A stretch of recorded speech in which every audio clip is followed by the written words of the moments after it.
Lockdown से पहले गीता के घर का नजारा कुछ ऐसा था कि रोहन ऑफिस जाता था और शिविन स्कूल। जिनके घर से जाने के बाद गीता काम खत्म करके बाकी समय आराम करती थी।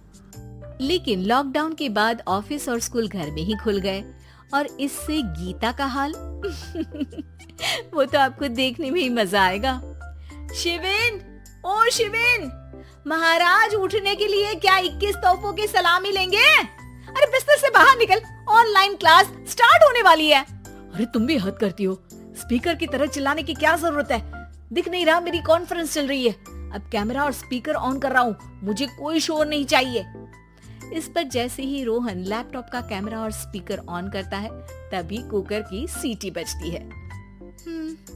करा लो अब इसे चुप, लॉकडाउन नहीं हुआ, मेरी मौत का फरमान जारी हो गया। दोनों बाप बेटे ने नाक में दम किया हुआ है। ऐसा बोलकर गीता वहाँ से शिविन के कमरे में पहुँच जाती है, जहाँ शिविन अभी भी सो रहा होता है। ओ आलसी, अब अगर 5 मिनट में नहीं उठाना तो आज तेरा गेम और यूट्यूब कैंसिल। माँ की बात सुनकर शिविन बिना 1 मिनट गंवाए उठ खड़ा होता है। उठ गया, अभी नहाकर भी आता हूँ। ये नाटक कहीं और, मुंह पर गीला कपड़ा मार और पढ़ने बैठ। शिविन की ऑनलाइन क्लास स्टार्ट हो जाती है, जिस पर गीता उसे वहाँ बिठाकर रसोई में चली जाती है। थोड़ी देर में उसे कमरे से कुछ आवाज सुनाई देती है, जिसे सुनकर वो कमरे में वापस आती है। हाय राम, तुझे क्लास अटेंड करने के लिए बोला था, कैमरा ऑफ करके बिस्तर पर नाचने के लिए नहीं बोला था। मम्मी मुझे कुछ समझ नहीं आ रहा, आप बाद में पढ़ा देना ना, वैसे भी अटेंडेंस तो लगी गई है। हाँ बेटा, जरूर बन जा, तू अभी से हम सबका बाप बन जा। अरे नहीं मतलब कहाँ से लाते हो इतना दिमाग, और पढ़ाई करते हुए ये चला कहाँ जाता है? नाइस क्वेश्चन, दिमाग से पूछकर बता दूंगा। शिविन की बातों से परेशान होकर गीता उसे मारने के लिए जैसे ही आगे बढ़ती है तभी वो कमरे से बाहर भाग जाता है। अब शिविन आगे और गीता हाथ में चप्पल पकड़े उसके पीछे पीछे पूरे घर में दोनों घूम रहे होते हैं। इसी बीच वो रोहन के पास पहुंच जाता है और शिविन को मारने वाली चप्पल रोहन के लैपटॉप पर जाकर गिरती है। ओए माँ!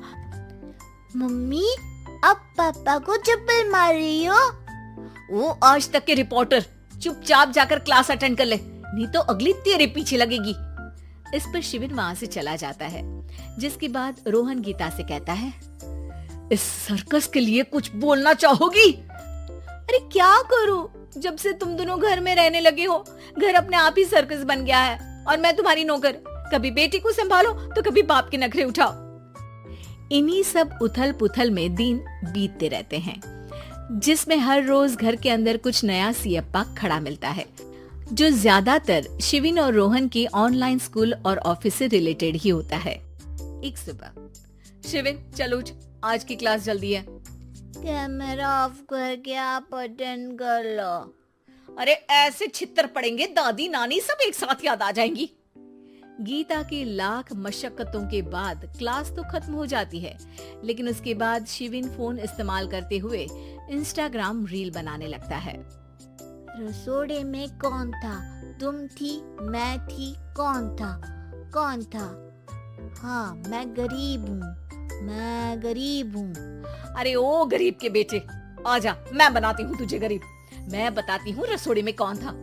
पढ़ाई करने बोलो तो इनकी माँ मर जाती है, और ये पागलपंतियाँ जितनी मर्जी करा लो।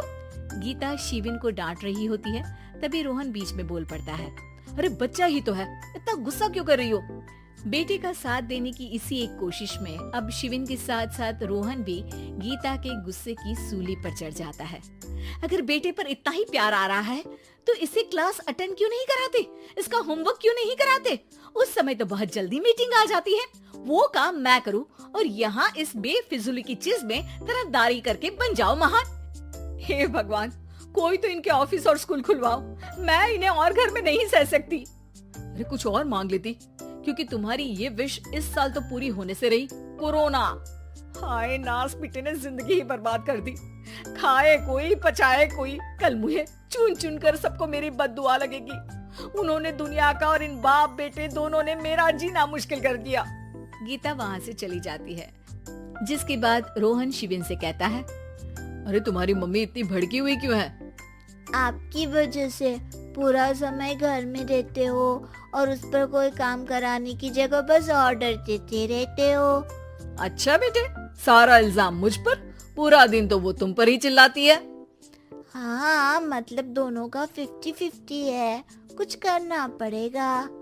वो कहते ना, make the best out of worst. I have an idea.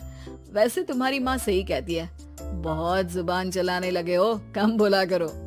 अगली सुबह रोहन और शिविन अपनी गलती को सुधारने के लिए गीता के उठने से पहले घर का आधा काम खत्म कर देते हैं, जिसे देखकर गीता खुश हो जाती है और फिर बाकी बचा काम वो तीनों मिलकर पूरा कर लेते हैं।